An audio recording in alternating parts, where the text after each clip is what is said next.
kaum muslimin wal muslimat, jamaah salat maghrib Masjid Al-Hikmah yang mudah-mudahan kita senantiasa dirahmati dan diberkahi Allah Subhanahu wa taala.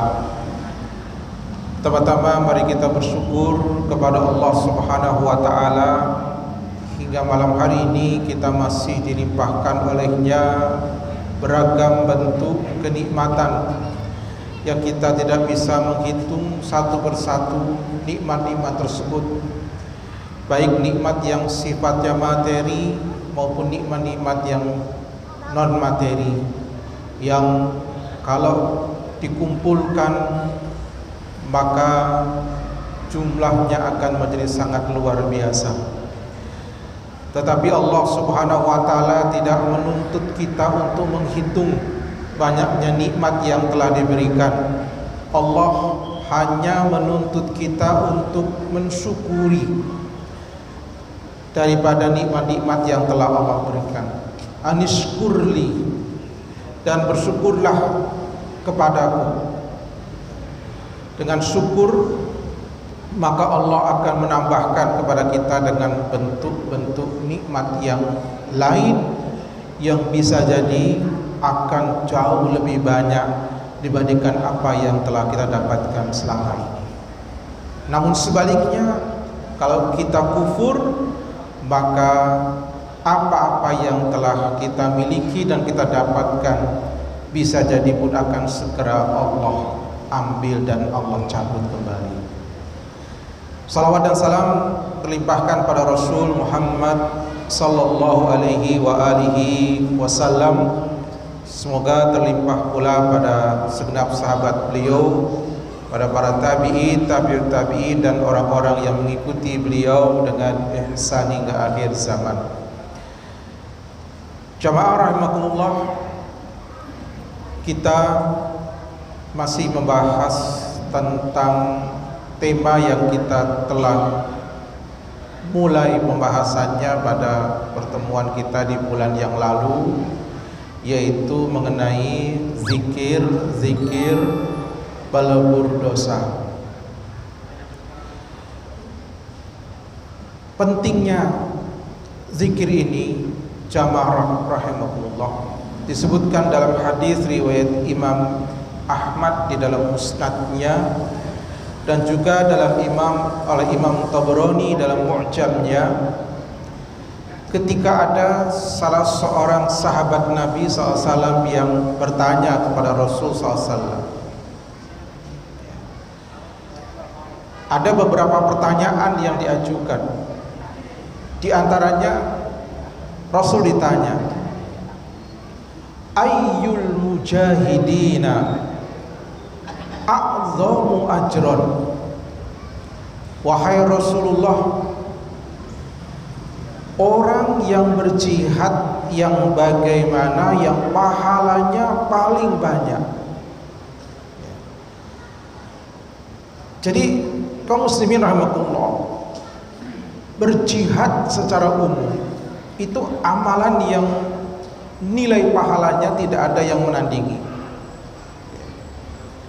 Ketika ada sahabat yang bertanya dalam hadis riwayat Imam Bukhari,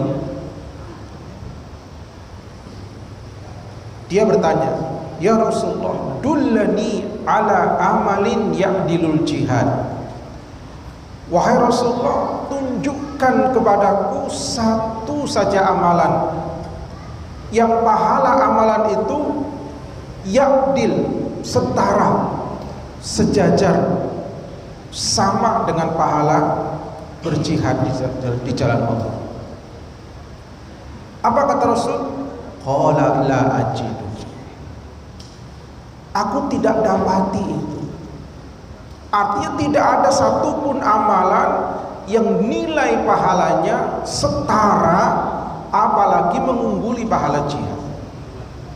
Jadi berjihad secara umum itu pahalanya sudah pada puncak, sebagaimana yang telah dijelaskan oleh Rasul ini. Tetapi pahala berjihad itu sendiri ternyata bertingkat-tingkat. Maka di dalam hadis Ahmad ini ditanya Rasul, Ayyul mujahidin a'zamu ajran. Orang berjihad yang bagaimana, yang pahalanya itu paling besar. Jadi jihad itu amalan yang pahalanya besar. Nah, jihad yang bagaimana, yang pahalanya paling besar? Kata Rasul, aktsaruhum lillahi zikra, yaitu orang yang ketika berjihad dia isi waktunya dengan banyak berzikir kepada Allah. Jadi ini pahala jihad plus pahala zikir. Ini a'dzamul mujahidina ajran. Kemudian ditanya lagi, ya Rasulullah, ayyus shaimina ajran a'dzamu ajran. Kita kaum muslimin rahimakumullah, beberapa belas hari lagi, 19 atau 20 hari lagi, kita akan memasuki bulan Ramadan, bulan di mana kita diwajibkan oleh Allah untuk berpuasa 1 bulan penuh. Nah, ini ada hubungannya dengan pertanyaan sahabat ini. Ayyul shaimina a'dzamu ajran. Orang berpuasa yang bagaimana, yang pahalanya itu paling banyak. Pahala puasa juga banyak, karena dalam diskusi dikatakan as-shaumu li wa ana ajzi bihi. Kullu amali bani adam lahu illa siyam as-shaumu li wa ana ajzibi. Jadi setiap amal-amal anak-anak Adam itu baginya pahalanya, kecuali pahala puasa, kecuali saum, aku yang akan memberikan langsung pahala kepada. Ini istimewanya puasa. Pahalanya hanya Allah yang akan menentukan. Nah, dari besarnya pahala puasa ini ditanya, siapa orang yang berpuasa yang paling besar pahalanya? Puasa tadi pahalanya sudah banyak, besar, tapi siapa dari semua orang yang berpuasa yang a'dzamu ajran, yang pahalanya paling besar? Rasul mengatakan aktsaruhum lillahi zikra, yaitu orang yang ketika berpuasa mengisi waktu-waktu puasanya dengan banyak berzikir kepada Allah. Ingat-ingat ini kaum muslimin rahimakumullah, nanti ketika kita memasuki bulan Ramadan, kita berpuasa dengan menahan makan, menahan minum, menahan hal-hal yang membatalkan puasa, baik secara zahir maupun menahan hal-hal yang menghilangkan pahala puasa kita secara batin, dan isilah waktu-waktu kita dengan aktsaruhum lillahi zikron. Perbanyak berzikir saat kita berpuasa, maka kita akan menjadi as-shaimin a'dzamu ajran, orang berpuasa yang paling besar pahalanya. Kemudian disebutkan summa dzakara salat wal hajj was sadaqah. Kemudian Rasul menyebutkan salat, menyebutkan haji, menyebutkan sedekah, dan setiap amalan-amalan tadi ketika ditambahkan, salat ditambah dengan zikir, haji ditambah dengan zikir, sedekah ditambah dengan zikir, maka ini akan menjadikan amalan-amalan itu menjadi amalan-amalan yang istimewa. Jadi ternyata zikir ini menjadikan amalan yang sudah berpahala besar tadi semakin besar lagi. Padahal zikir itu amalannya yang ringan. Jadi ibarat masak, zikir itu seperti penyedap rasa. Penyedap rasa itu tidak banyak, mungkin hanya seujung sendok teh saja. Tidak ada orang masak penyedap rasa itu 1 sendok makan, Pak, bisa mabok gitu. Dan bukan jadi enak, malah tidak enak kalau kebanyakan. Penyedap rasa itu sedikit, tapi ketika ditambahkan, itu akan menjadikan masakan yang sudah nikmat itu menjadi nikmat. Nah, puasa tadi amalan sudah berpahala besar, haji berpahala besar, sholat berpahala besar, jihad berpahala besar, ditambah dengan zikir, maka akan semakin besar pahalanya. Itulah keistimewaan zikir. Maka Al-Imam Ibnul Qayyim Al-Jauziyah rahimahullah dalam kitabnya Al-Wabil Sayyib, beliau mengatakan, setiap amal kebaikan ketika ditambahkan ke dalamnya zikrullah, maka akan menjadikan amalan-amalan itu amalan-amalan yang istimewa dalam pandangan Allah Subhanahu wa ta'ala. Apa saja amal kebaikannya? Ya tadi Rasul sudah memberikan contoh-contohnya ketika ditanya, yang ditanya itu adalah jihad dan puasa. Dan Rasul menyebutkan sholat, menyebutkan haji, menyebutkan sedekah. Dan kemudian kami menyimpulkan amal apapun ketika ditambah dengan zikir, maka itu akan menjadi istimewa. Maka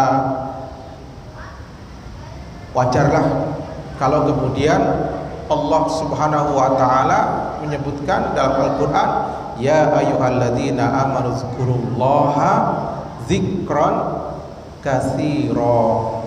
Wahai orang-orang yang beriman, berzikirlah kepada Allah dengan zikir yang banyak.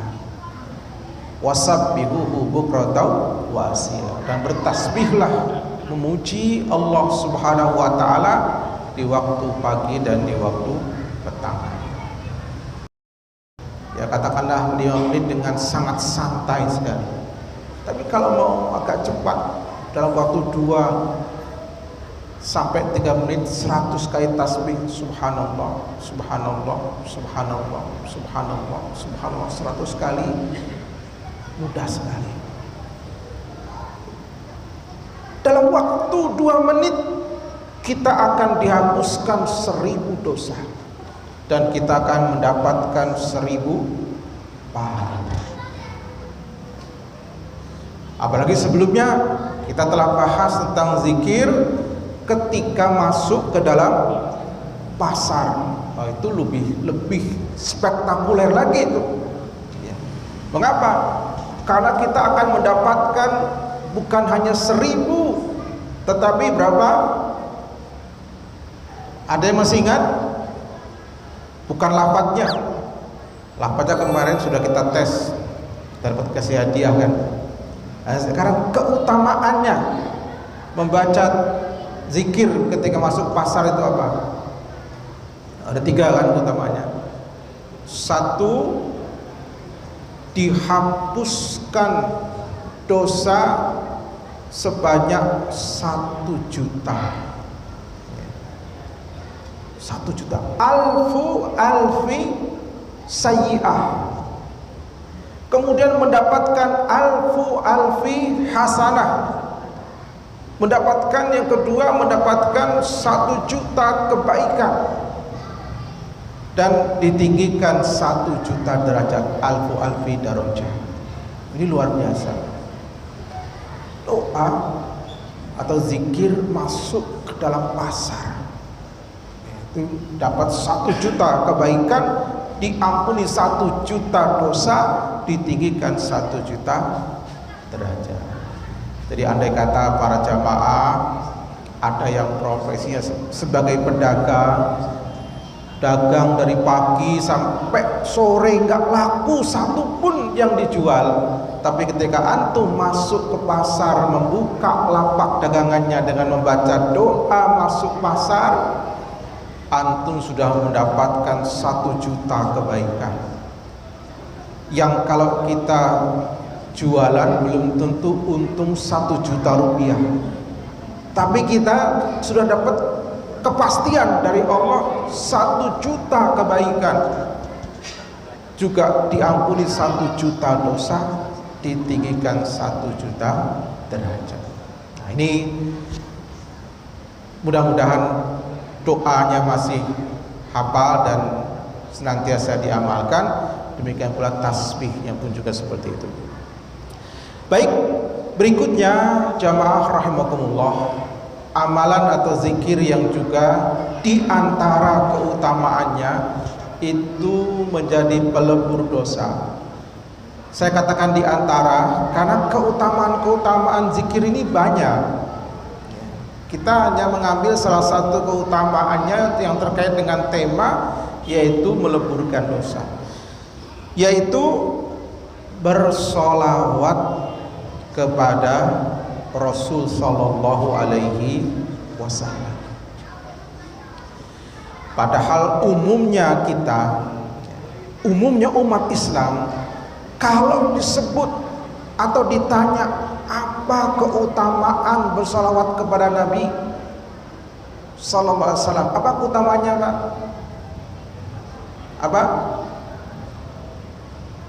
Umumnya orang akan jawab, kita bersolawat agar kelak mendapatkan syafaat. Dan itu betul, itu benar, bahwa banyak bersolawat itu akan berpeluang mendapatkan syafaat. Itu benar sekali, karena Rasul sendiri yang beliau mengatakan, inna awlan nasi bi yaumal qiyamah aktsaruhum alayya salatan. Sesungguhnya orang yang paling berhak nanti aku perhatikan pada hari kiamat. Jadi nanti Rasul pada hari kiamat itu beliau memantau umatnya, berdiri di sisi telaga Al-Kautsar, melihat mana-mana umat beliau Sallallahu Alaihi Wasallam. Nah, dari seluruh umat Muhammad Sallallahu Alaihi Wasallam itu, nanti yang paling akan beliau perhatikan pertama kali adalah siapa-siapa dahulu yang ketika di dunia banyak bersolawat kepada beliau sebelum yang lain-lain. Jadi kalau kita ingin menjadi orang yang kelak diperhatikan oleh Rasul di hari kiamat, Rasul sudah memberitahukan kiatnya, yaitu apa? Banyak bersolawat kepada beliau. Sehingga kaum muslimin rahmatullah, andai kata tidak ada keutamaan dari banyak bersolawat kepada Nabi, kecuali dengannya kita akan dapat syafaat dari beliau, cukuplah itu sebagai keutamaan sholawat. Tapi ternyata kalau kita bicara tentang keutamaan sholawat, Imam Ibnul Qayyim Al-Jauziyah rahimahullah itu menyebutkan tidak kurang dari 40 keutamaan bersolawat kepada Nabi. 40. Sampai-sampai beliau menulis satu buku khusus tentang Jala'ul Afham fi fadli salati wassalam ala sayyidil anam. Jadi satu buku khusus tentang keutamaan sholawat kepada Nabi Sallallahu Alaihi Wasallam, disebutkan poin-poinnya beserta dalil-dalilnya. Nah, salah satu keutamaan bersolawat selain dengannya akan dapat syafaat adalah sholawat itu juga sarana sebagai zikir pelebur dosa. Apa dalilnya? Karena segala sesuatu tentu harus ada dasarnya. Dalilnya kaum muslimin wal muslimat rahimakumullah, disebutkan dalam hadis riwayat Imam Ahmad di dalam musnadnya, di mana Rasulullah SAW bersabda, hadis ini dibawakan sahabat Anas bin Malik. Lagi-lagi kalau kita mendengar sebutan Anas bin Malik, beliau ini adalah pelayan, ajudan, pembantu Nabi SAW yang berkhidmat kepada Rasul selama 10 tahun lamanya. Kemana-mana Rasul pergi, beliau ini menjadi penyertanya, memegang barang-barang Rasul, sendalnya Rasul, siwaknya Rasul, baju-baju, pokoknya perlengkapan-perlengkapan Rasul itu yang menyiapkan dan membawakan itu Anas bin Malik. Sehingga wajar kalau kemudian beliau banyak mendengar langsung Rasul SAW meriwayatkan hadis, menyampaikan hadis, karena beliau di sisinya. Nah, termasuk tentang sholawat ini. Dari Anas bin Malik radhiyallahu ta'ala anhu, beliau berkata, Rasul SAW bersabda, man shalla alayya wahidatan, siapa yang sekali bersolawat kepadaku, kata Rasul, sallallahu alaihi asran, maka balasan dari seseorang yang sekali bersolawat kepada Rasul, yang pertama balasannya adalah sallallahu alaihi biha asran, Allah akan membalas dengan 10 kali bersolawat kepadanya. Kita sekali bersolawat mengatakan Allahumma salli ala Muhammad wa ala ali Muhammad, atau mau disempurnakan sampai innaka hamidum majid, tapi setidaknya tadi Allahumma salli ala Muhammad wa ala ali Muhammad, sekali kita bersolawat sallallahu alaihi biha asran, Allah akan membalas dengan 10 solawat. Kepada siapa? Kepada orang yang sekali bersolawat. Dan salawat dari Allah itu maknanya ada 4. Saya ulangi lagi, nggak apa-apa lah ya, meskipun sudah sering sekali saya ulang-ulang, tapi diulangi lagi supaya antum lebih paham lagi, lebih ingat lagi. Ada 4 makna salawat dari Allah untuk hambanya. Yang pertama adalah as-sana'u lahu, yaitu Allah memujinya. Yang kedua, Allah memberikan keberkahan kepadanya, barakatuh. Yang ketiga, Allah memberikan rahmat kepadanya. Dan yang keempat, Allah memberikan tazkiyah, ampunan dosa kepadanya. Jadi sekali orang bersalawat kepada Nabi, Allah membalas 10 salawat dengan 4 makna. 10 kali. Berarti Allah memuji 10 kali, Allah merahmati 10 kali, Allah memberkahi 10 kali, Allah mengampuni dosanya 10 kali. Ini luar biasa, jemaah. Maka wajar kalau kemudian Rasul mengatakan, kalau ada orang yang enggan bersalawat kepada beliau dikatakan bakhil. Bakhil, orang yang ketika namaku disebut dia tidak mau bersalawat kepadaku, seakan-akan dia tidak menginginkan 40 hal yang diberikan Allah kepada orang yang bersalawat kepada Nabi tadi. Kan sallallahu alaihi biha asran. Ini keutamaan yang pertama dari salawat. Jadi man shalla alayya wahidatan sallallahu alaihi biha asran. Kemudian yang kedua, wa hatta anhu asra khati'a. Dengan 1 kali salawat tadi, di samping Allah membalas dengan 10 salawat kepadanya, akan dihapuskan darinya 10 dosa. Dihapuskan 10 dosa. Dosa apa saja yang dihapuskan, wallahu alam, itu tidak penting. Yang penting satu kepastian, ada 10 poin kesalahan kita, dengan 1 kali salawat itu akan dihapuskan oleh Allah Subhanahu wa ta'ala. Ditambah wa rufi'a lahu asru darajat, sudah diampuni 10 dosa, ditinggikan 10 derajat. Ditinggikan 10 derajat. Ini luar biasa. Ada 30 hal yang kita dapatkan dengan sekali salawat. 10 salawat dari Allah, 10 ampunan dosa, 10 ketinggian derajat. modalnya hanya Allahumma salli ala Muhammad wa ala ali Muhammad.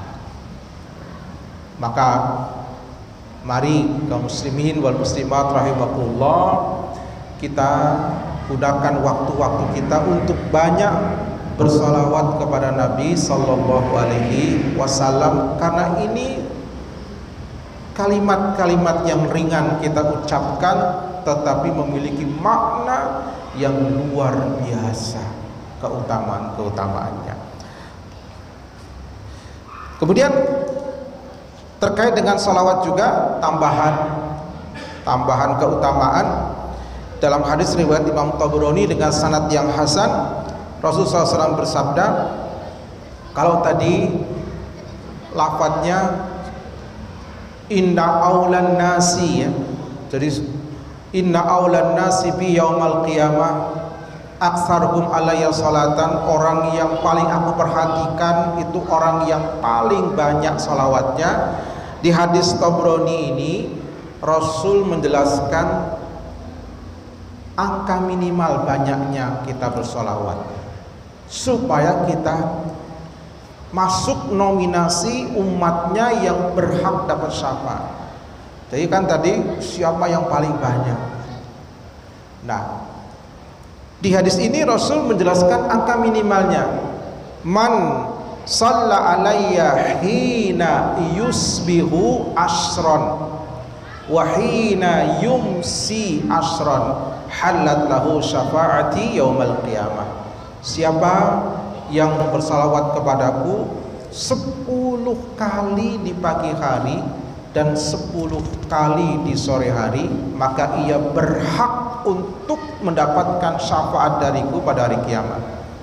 Nah ini, jadi minimalnya 10 kali pagi hari dimasukkan dalam rangkaian zikir sobah, zikir pagi hari, kemudian 10 hari sore hari dimasukkan dalam rangkaian zikir petang kita, yaitu ba'da asar.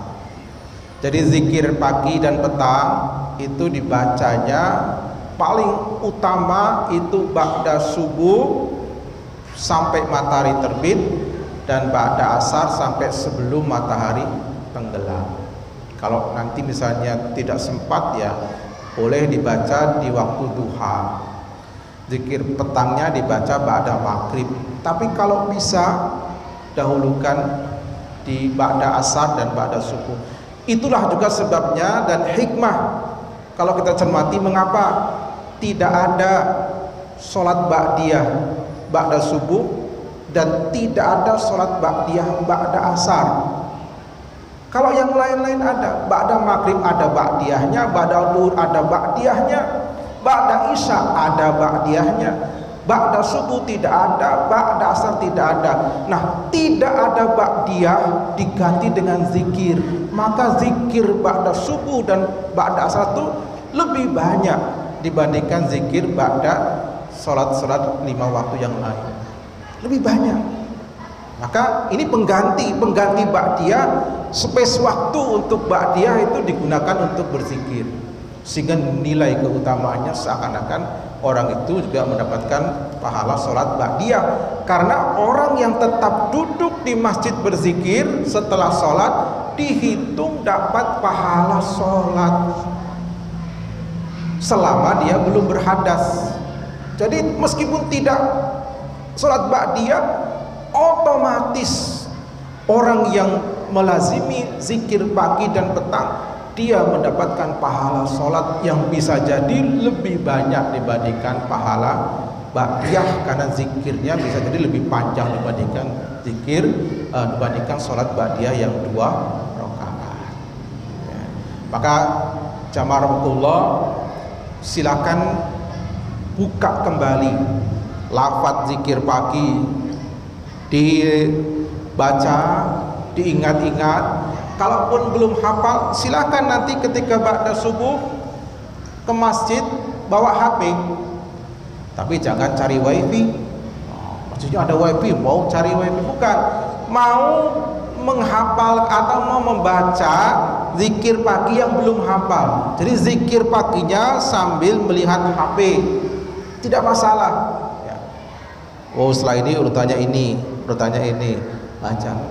Nanti lama-lama kita hafal, HP nggak perlu dibawa, dimanapun kita berada bisa melazimi zikir-zikir pagi. Karena zikir-zikir pagi itu luar biasa. Ya. Keutamaannya tidak terdapat di zikir-zikir ba'da zuhur, ba'da maghrib, ba'da isya. Tidak ada. Maka kalau ini tidak dilazimi, kita akan luput mendapatkan kebaikan yang besar.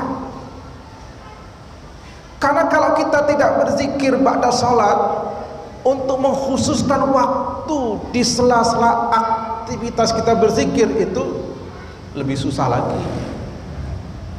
Antum yang tidak bisa berzikir lama setelah sholat akan lebih sulit berzikir di luar sholat, lebih sulit.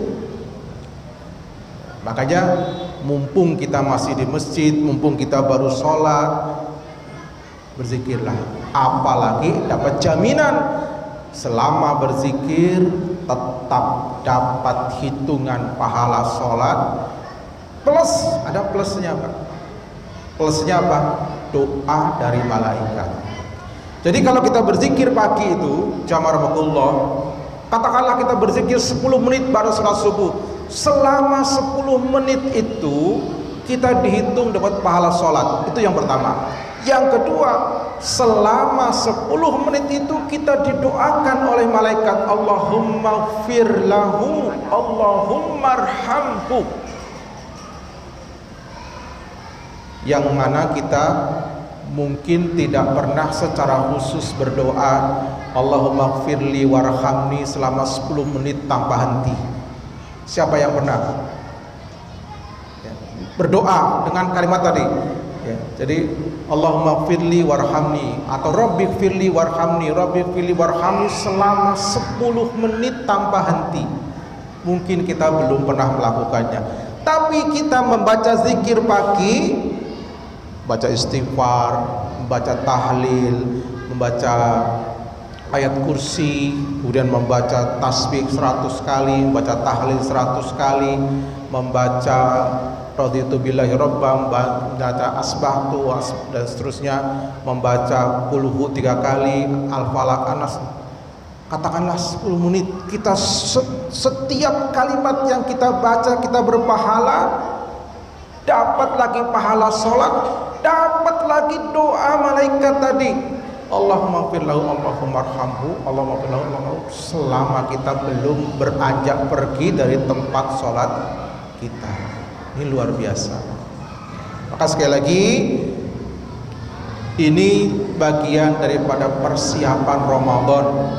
Meskipun tidak perlu mempraktekkan membaca zikir pagi menunggu datangnya Ramadan, besok pagi subuh, mari yang belum biasa melazimi zikir pagi, lazimilah. Sehingga mudah-mudahan kalau sudah bisa dilazimi, Ramadan nanti kita sudah terbiasa, Syawal sudah mendarah daging, sampai kita meninggal dunia kita bisa istiqomah di atas zikir kepada Allah Subhanahu wa taala. Wallahu a'lam bishawab. Waktu Isya sudah tiba. Mungkin ini yang kita dapat sampaikan pada pertemuan ini. Nanti kita tambah sedikit ya kajian kita setelah waktu Isya untuk menyempurnakan apa yang kita sampaikan. Bismillah. Alhamdulillah wassalatu wassalamu ala rasulillah wa ala alihi wa sahbihi wa man wala, amma ba'd. Kaum muslimin wal muslimat rahimakumullah, menegaskan kembali mengenai keutamaan untuk melazimi zikir pagi dan petang, yang mudah-mudahan Allah Subhanahu wa taala memberikan kepada kita kesempatan untuk bisa memasuki waktu pagi besok dan juga bisa memasuki waktu petangnya. Marilah kita berusaha untuk melazimi zikir-zikir yang dituntunkan oleh Nabi sallallahu alaihi wasallam. Setidaknya kalimat-kalimat yang sudah umumnya kita hafal itu jangan ditinggalkan, seperti misalnya membaca ayat kursi. Saya yakin umumnya kita semua jamaah hadis taklim ini sudah hafal tentang ayat kursi, Allahu la ilaha illa huwal hayyul qayyum, dan seterusnya. Ayat kursi ini dianjurkan untuk dibaca setiap pagi dan juga setiap petang. Bahkan khusus ayat kursi ini dibaca setiap ba'da sholat. Jadi apalagi zikir pagi dan petang, setiap ba'da sholat kita dianjurkan dalam rangkaian zikir-zikir ba'da sholat yang kita baca itu selipkanlah membaca ayat kursi. Karena Rasulullah SAW bersabda, man qara'a ayatal kursi dubura kulli salatin lam yahul bainahu wa baina dukhulil jannati illa al-maut. Barang siapa yang membaca ayat kursi di penghujung setiap sholat, di penghujung di sini maksudnya dalam rangkaian zikir ba'da sholat, bukan di dalam sholatnya ya. Jadi dalam rangkaian zikir setelah istighfar, setelah tahlil, kemudian baca ayat kursi. Berarti subuh kita baca, pada duhur kita baca, pada asar, pada maghrib, pada isya. Kalau ini kita baca, kata Rasul, lam yahul bainahu wa baina dukhulil jannati ilal maut. Tidak ada yang menghalangi antara dirinya dengan masuk surga kecuali kematian. Maknanya bahwa orang yang melazimi membaca ayat kursi ini, ketika dia meninggal dunia, dia ada jaminan masuk surga. Ini luar biasa para jamaah. Ayatnya sudah hafal, tapi mungkin keutamaannya belum semuanya tahu. Maka sejak kita tahu keutamaan membaca ayat kursi setelah selesai sholat 5 waktu, mulai besok pagi pada subuh baca, pada duhurnya nanti baca, pada asar, seterusnya.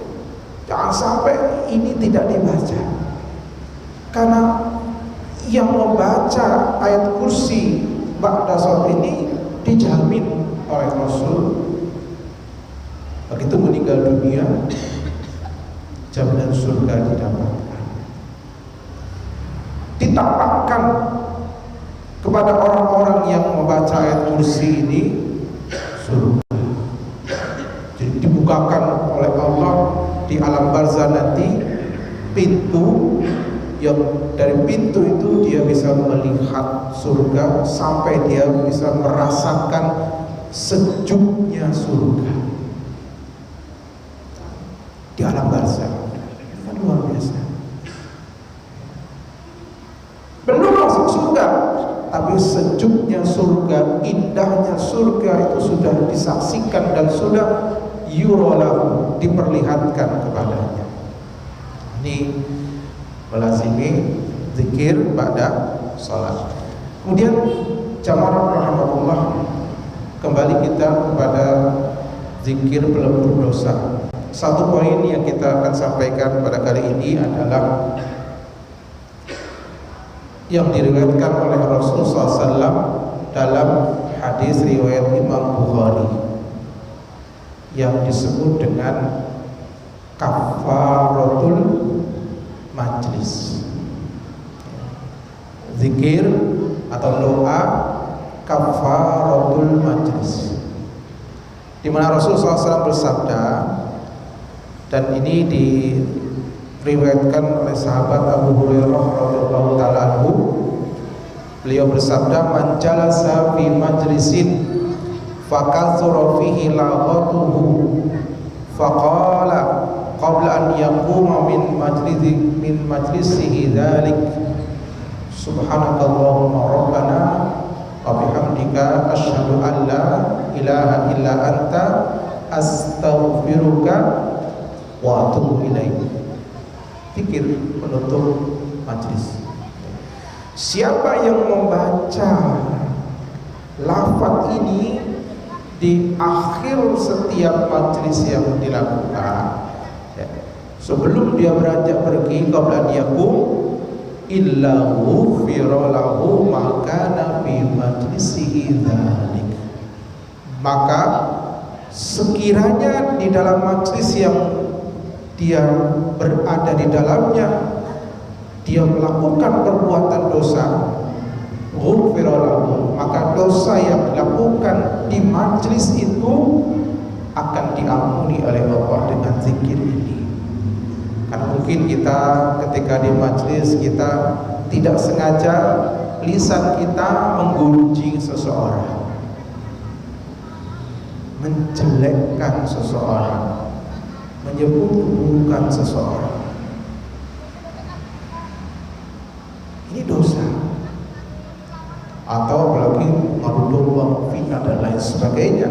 Apapun yang dilakukan oleh lisan kita yang berpotensi menjadikan itu adalah perbuatan dosa, ketika kita tutup dengan membaca tasbih atau zikir kafaratul majlis ini, maka ghufira lahu ma kana fi majlisihi dzalik, akan diampuni dosa-dosa yang dilakukan di majlis itu. Tapi tentunya kaum muslimin rahimahullah, bukan berarti kita nggak apa bebas berbuat dosa, nanti kita tutup dengan kafaratul majlis. Tidak begitu juga. Mengapa?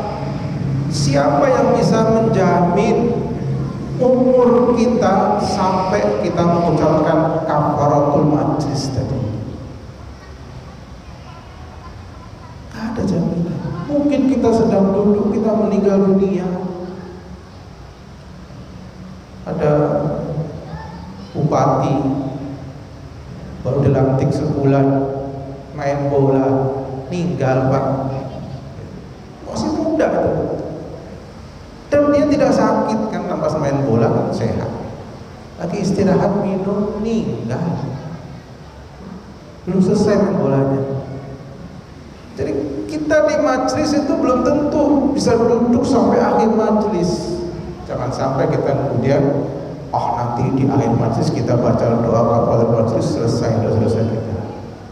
Ini namanya meremehkan perbuatan dosa. Jadi meskipun ada jaminan dosa itu akan diampuni dengan tasbih kafarat yang dilafadzkan, tidak berarti kita mempermudah melakukan perbuatan dosa. Tapi ini sebagai kehati-hatian dan sebagai rahmat dari Allah, kasih sayangnya kepada kita, seandainya kita melakukan perkara-perkara yang tidak disukai oleh Allah, dengan ditutup dengan tasbih ini, kita akan keluar dari majlis itu tidak lagi pulang membawa dosa ke rumah-rumah kita, karena dosa kita sudah diampuni oleh Allah dengan kafarat majlis yang kita. Dan uniknya para jamaah Allah, kafaratul majlis ini diawali dengan kalimat tasbih, subhanaka, subhanaka, maha suci engkau. Jadi di situ kan seakan-akan ada tersirat pengakuan bahwa kita ini berlumuran dosa begitu banyak, dan Allah lah zat yang maha suci, yang patut untuk dipuji. Maka ini akan mengikis segala bentuk sifat keangkuhan, kesombongan, dan sifat merasa diri lebih baik dibandingkan yang lain. Kadang-kadang ada sebagian orang yang merasa dirinya itu lebih soleh, lebih baik, ibadahnya lebih banyak, amal solehnya lebih banyak. Ini berbahaya. Bahkan ini lebih berbahaya daripada orang yang berbuat dosa. Orang berbuat dosa, dia mungkin akan sadar, kemudian dia taubat kepada Allah. Tapi orang yang membanggakan amal ini akan selalu tertipu. Sampai ada seorang ulama itu menulis buku Tahdhirus Salikin min Asnafil Maghrurin.